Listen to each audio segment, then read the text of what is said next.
ایک اندھیرے کمرے میں مدھم سی روشنی جھلملاتی ہے۔ کمرے کے ایک کونے میں لکڑی کا میز پڑا ہوا ہے جس کے چاروں طرف قدیم مجسمے، کتابیں، کرسٹل اور کیمیا مادے سے بھری ہوئی شیشیاں رکھی ہیں۔ میز پر ایک بوڑھا شخص بیٹھا تھا۔ اس نے بلند آواز میں کہا، یہ ظلم و ستم کا وقت ہے جب ہمارے لوگ تشدد اور نفرت کا شکار ہیں۔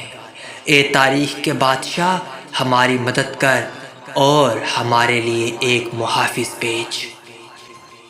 بوڑھا مٹی، کیچڑ اور خاک کو جمع کرتا ہے۔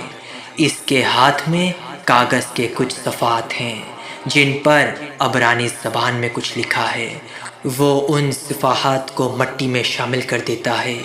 تھوڑی دیر بعد مٹی، خاک اور کیچڑ آپس میں مل کر حرکت کرنے لگتے ہیں اور ایسا لگتا ہے جیسے ان سے کوئی وجود باہر آ رہا ہے۔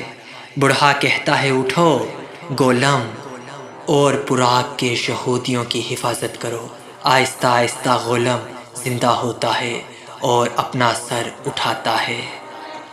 جادوئی عملیات اور شیطانی علم کے ذریعے کامیابی حاصل کرنے والے معاملے میں بنی اسرائیل تاریخ میں سب سے آگے ہیں۔ تاریخ میں شیطانی طاقتوں پر سب سے زیادہ یقین رکھنے والی یہی قوم ہے۔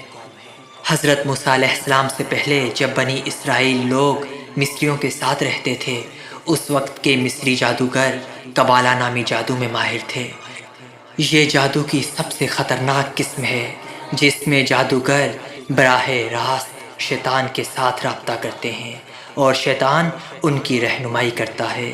مہارت رکھنے والے قبالہ ماہرین آدم علیہ السلام کی تخلیق کی طرح ہی مٹی، خاک، پانی اور ہوا کو ملا کر گولم نامی ایک عجیب مخلوق تیار کر سکتے ہیں۔ کہا جاتا ہے کہ جب کوئی ربی یہودی عالم گولم بنانا چاہتا تھا تو وہ مخصوص شیطانی رسوم اور عبرانی زبان میں خدا کے ایک مخصوص نام کو استعمال کرتا تھا جسے گولم کے ماتھے یا منہ پر لکھا جاتا تھا۔ اسی نام کے ذریعے گولم میں جان آتی تھی۔ یہ گولم یہودی قوم کی حفاظت کرنے، دشمنوں پر حملہ کرنے اور دیگر کئی مقاصد کے لیے استعمال کیا جاتا تھا۔ گولم کو کنٹرول کرنے والا ربی اسے کوئی بھی کام کرنے کا حکم دے سکتا تھا، جیسے جسمانی مشقت، یہودی بستیوں کی حفاظت یا دشمنوں کو شکست دینا۔ تاہم اگر گولم کو مسلسل کام پر مجبور کیا جاتا تو وہ غصے میں آ کر بے قابو ہو سکتا تھا۔ یہودی تاریخ میں سب سے مشہور گولم گولم آف پراگ ہے۔ 16ویں صدی میں جب یورپ کے شہر پراگ میں یہودی سخت مشکلات کا شکار تھے، ایک یہودی ربی لوبن بیزالی نے ایک گولم بنایا تھا تاکہ یہودی برادری کی حفاظت کر سکے۔ کہا جاتا ہے کہ لوبی نے 2 اور ربیوں کے ساتھ دریا کے کنارے سے مٹی اکٹھی کی اور اسے انسان نما شکل دی۔ ان کی دعاؤں اور عملیات کے ذریعے یہ مٹی کا پتلا زندہ ہو گیا۔ انہوں نے اس گولم کا نام یوسف رکھا جو بول نہیں سکتا تھا۔ یہ گولم یہودیوں کی حفاظت کرتا، اغوا شدہ عورتوں کو بچاتا اور دشمنوں سے لڑ کر ان کی حفاظت کرتا اور شکست دیتا۔ تاہم کچھ وقت بعد یہ گولم ایک یہودی لڑکی سے محبت کرنے لگا۔ جب ربی کو اس بات کا علم ہوا تو اس نے گولم کے ماتھے سے جادوئی لفظ مٹا دیا جس سے وہ فوراً بے جان ہو گیا۔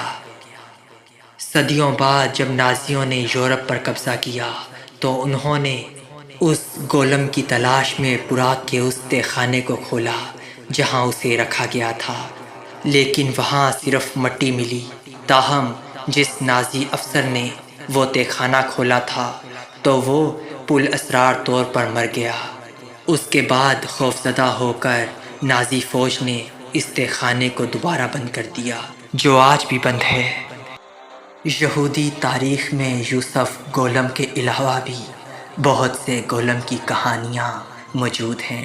کہا جاتا ہے کہ جب بھی یہودی کسی بڑی مصیبت میں ہوتے ہیں تو وہ شیطانی طاقتوں کے ذریعے گولم بنانے کی کوشش کرتے ہیں۔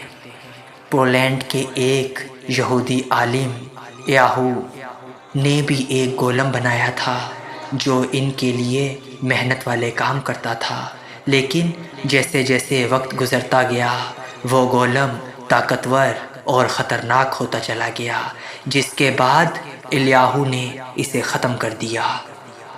اسی طرح گولم آف ویلنا سلیو گولم بھی تاریخ کی مشہور داستانیں ہیں۔ اسلامی روایات میں بھی کچھ ایسی ہی مخلوقات کا ذکر ملتا ہے۔